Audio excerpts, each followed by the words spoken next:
Hello, this is part 11 of a video tutorial series on how to code the Asteroids game using Scratch. And there's really only one thing left to do with this game, and that's add some decent sound effects to go with the retro theme that I've got going here. And I've downloaded all my sound effects from this library on this website, which has a good range of original Asteroids sounds. I haven't downloaded all of them, I've just downloaded the ones that I need. And that's what I'm going to focus on this video. So the first sound effect that I'm going to add is for the large rock, and I need one that will be an explosion sound for after it gets hit by lightning. So in the sounds here, I'm going to choose upload, and I've got all these sounds in a folder on my desktop, and I want the bang medium for this one, and that sounds like this. And I'm going to put that just here. The block that I need to use is not the play sound, because that will pause the gaming loop while it plays the whole sound. So the clone will remain on the screen until the sound is finished, and the game will pause slightly. So the one that I need is the start sound. The start sound block allows the gaming loop to continue while the sound is being played. And for the small rock, it's similar, only a slightly different sound, because I want this a bang small, which is slightly higher pitched. And same again, that's going to go just before the clone is deleted.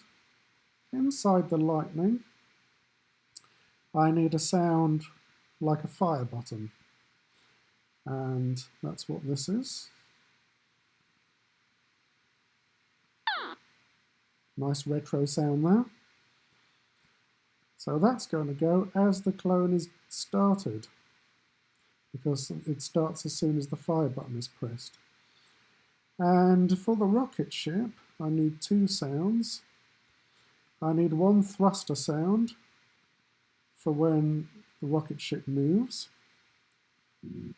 It sounds very brief, but it gets repeated over and over through the gaming loop, so it'll continue longer than that while you're playing the game.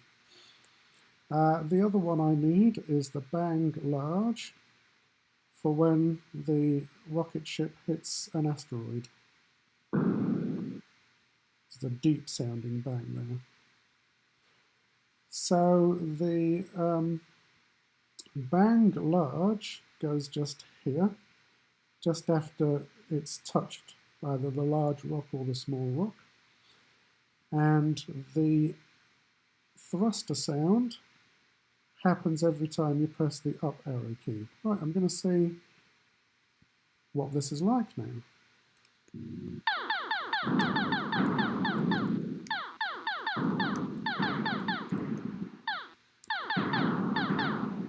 Right, I'm very pleased with that. Those are nice retro sounding sound effects, and it's really brought the game to life, so I'm very happy with that result.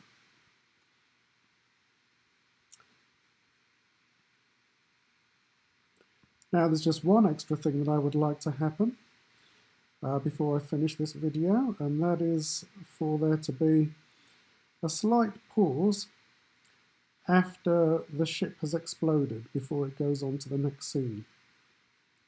So that will give the player a chance to just take stock of what's happened, they've lost a life, and it won't start the scene again immediately. So it's going to look like this.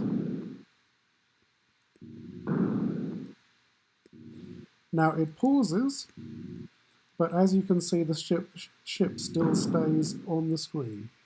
So just before the pause, I'm going to hide the ship.